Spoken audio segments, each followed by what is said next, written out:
सकाळचे 10 वाजत आले होते. नुकतीच पावसाची एक सर येऊन गेली होती. सगळीकडे मातीचा मंद सुगंध पसरला होता. इतकत आल्हाददायक वातावरण असूनही सकाळपासून काम करून थकल्यानं मानसी घामाघूम झाली होती. अजूनही बरीच कामे व्हायची होती. सावनी तिची कन्या मदतीला येईल अशी काही चिन्ह दिसत नव्हती. शेवटी मानसीनेच तिला हाक मारली, सावनी, ए सावनी. आई, मी बाहेर निघाले आहे, सावनी तिच्या रूममधून डोकावत म्हणाली. सावनी, मला थोडी मदत कर ना, बाहेर जाण्याआधी थोडी भांडी घासून जा ना, मानसी म्हणाली. आता मला शक्य नाहीये. केर काढतेस का 2 खोल्यांचा तरी? आई, अगं हा काय ऑप्शन आहे?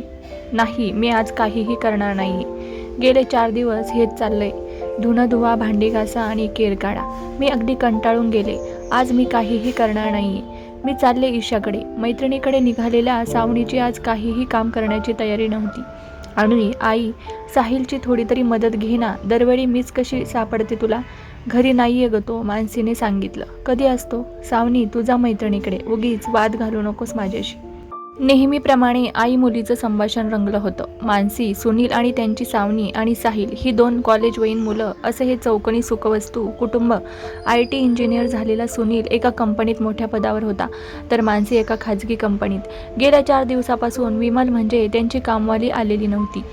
त्यामुळे काम करून करून मानसी आणि सावनी ह्या वैतागलेल्या होत्या. आलिया भोगासी म्हणत मानसी पुन्हा कामाला लागली. पर्यायच नव्हता. काही सगळी कामं स्वतः करायची असल्यानं तिनं आज रजा घेतली होती. काही वेळानं मानसीच्या मोबाईलची रिंग वाजली. तिची ऑफिसमधली मैत्रीण विशाखा बोलत होती. हॅलो मानसी, तू कामवाली बाई या विषयावर अगदी वैतागलेली आहेस ना? मला पूर्ण कल्पना आहे. अगं हो ग बाई, वैताग आणला या कामवाल्यांनी. मानसी, या सगळ्यावर एक सॉलिड उपाय सापडलाय मला. विशाखा, नवीन बाई मिळाली आहे का? तसं असेल तर सांग मला. अगं मानसी, ऐक तरी आधी. मी नवीन बाईच लावणार आहे, पण ही नवीन कामवाली आपल्याला विकत घ्यावी लागेल. काय? मानसी किंचाळलीच. अगं हो, अगदी ऐकून तरी घे. ही कामवाली म्हणजे डोमेस्टिक हेल्पर असा एक रोबो असणार आहे. तोच घरातील सगळी कामं करणार. ए विशाखा, अगं काहीतरीच काय? आणि मला बाई रोबोची फार भीती वाटते. अगं घाबरायचं काय त्यात? हे बघ, किंमत जरा जास्त आहे, पण तू दरमहा कामवाल्यांवर पैसे खर्च करतेसच ना. शिवाय त्यांच्या तक्रारी, दांड्या हे वेगळंच. त्यापेक्षा एकदाचा रोबो विकत घेऊन टाकायचा. रोबो सेंटरमध्ये जाऊन त्यासाठीचं ट्रेनिंग घ्यायचं. आपल्याला कोणकोणती कामं करून हवी आहेत त्याप्रमाणे प्रोग्राम फिट केला जाईल. त्यानुसार योग्य ती डिमांड दिली की हा रोबो आपल्याला मदत करेल. मी तर ठरवलंय रोबो घेऊन टाकायचा. बघ तुला पटतंय का? आणि मग मला कळव काय ते. विशाखानं फोन ठेवला. मानसी विचारात पडली. हळूहळू तिला विशाखाचे विचार पटू लागले. याबद्दल तिनं नवऱ्याशी म्हणजे सुनीलशी बोलायचं ठरवलं. बऱ्याच विचारमंथनानंतर मानसी विशाखासोबत रोबो सेंटरमध्ये जायला तयार झाली. मानसीने निवड केलेल्या रोबोचं नाव ॲना होतं. मानसी आणि सावनीनं त्यासाठीचं ट्रेनिंग घेतलं. ॲनाला घेऊन मानसी घरी आली. दिलेल्या कमांडप्रमाणे ॲना काम करू लागली. सकाळी 7 वाजता घराची स्वच्छता करणे, नंतर भांडी घासणे, कपडे धुणे वगैरे वगैरे. सकाळी 7 वाजले की ॲनाची साफसफाई सुरू होई. घरातील कामे करायला हाडामासाच्या माणसाऐवजी चालता बोलतं यंत्र वापरताना पाहून सुरुवातीला सगळ्यांनाच विचित्र वाटलं, पण हळूहळू सर्वांना ॲनाची सवय होत होती. एकदा गंमतच झाली. साहिलचे मित्र प्रोजेक्टसाठी घरी आले होते. रात्री खूप उशिरापर्यंत जागून हॉलमध्ये झोपले, तर ॲनाने नेहमीप्रमाणे सकाळी 7ला साफसफाई सुरू केली.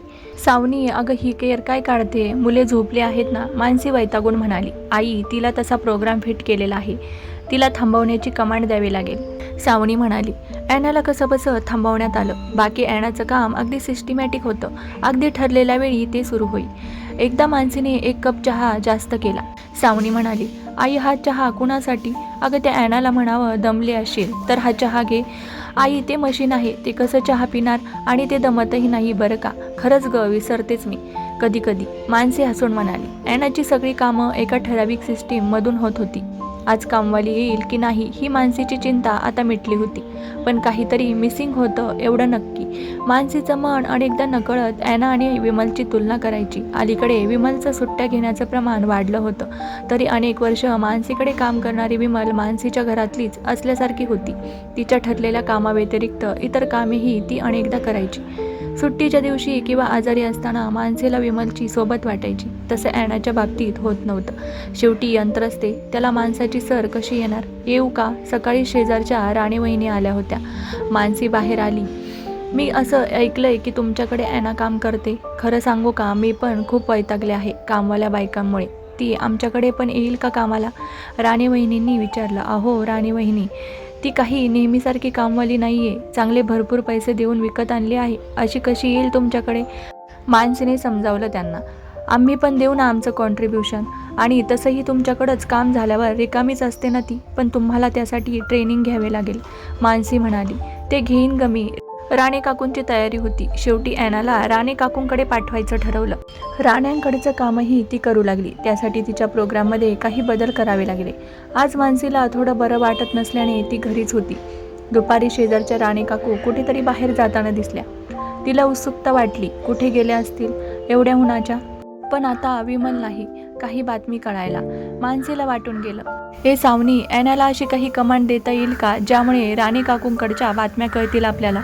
काय हे आई, तू पण कमाल करतेस हा. शेवटी यंत्र आणि माणूस यात एवढा फरक राहणारच, सावनी हसून म्हणाली.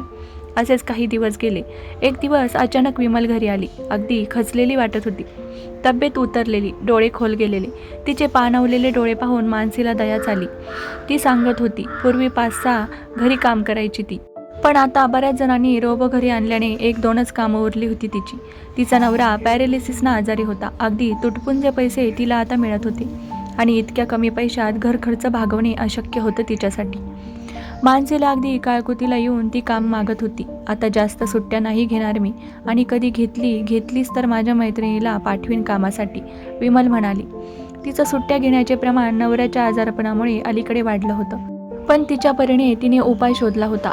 विमलची अवस्था बघून मानसी अस्वस्थ झाली होती. डोमेस्टिक हेल्पर म्हणून कुणाला ठेवायचं, यंत्र की मानव, असा प्रश्न तिच्यासमोर होता. एकीकडे माणसापेक्षा अधिक क्षमतेने अचूकपणे काम करणारी ॲना होती, तर दुसरीकडे विमल, कामसू, प्रामाणिक स्वभावाने, अगदी साधी, अर्थात आजारपण, घरच्या अडचणी, वाढतं वय, या मानवी मर्यादा तिला होत्याच. मानसीला वाटलं यंत्र माणसापेक्षा अधिक कार्यक्षमतेने काम करेल, यात शंका नाही. तरीही जिथे माणसांना काम करणं जोखमीचं आहे अशा ठिकाणी यंत्रमानवाचा वापर केला तर ते योग्यच ठरेल. मात्र जी कामं माणसं सहजगत्या करत आहे तीही यंत्रमानव करायला लागले तर भारतासारख्या प्रचंड लोकसंख्या असलेल्या देशात माणसांचं काय होईल?